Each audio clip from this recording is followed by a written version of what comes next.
The theme that I bring is how geopolitics and technology are connected and how much that influences us as Europeans. How, in fact, we are very dependent on what is happening in the geopolitical world, which is changing, and that dependency is a risk. It's a risk for our economy, it's a risk for our society, it can also be a risk for our democracy. So we have to carefully think about it. What kind of dependencies do we want to be involved in? What do we want to engage in? And where can we perhaps become more independent?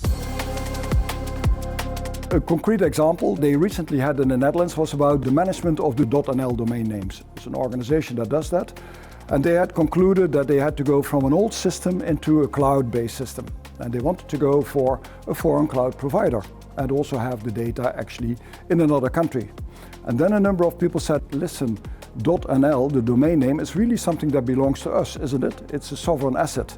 We, all the Dutch people, are in a certain sense the owners of .nl. And they did look at it again and they concluded, well, this is actually not a good choice to bring it all in foreign hands. That can only happen for a limited part.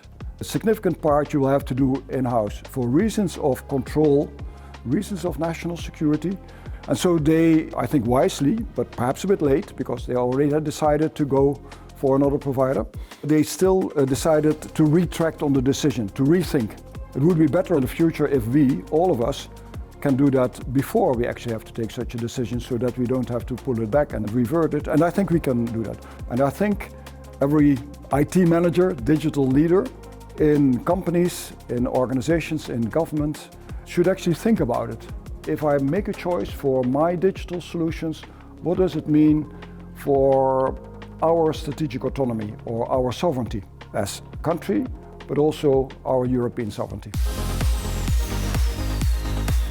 So it's important that people exchange. It's about our jobs, about our children, it's about what we find important in terms of values.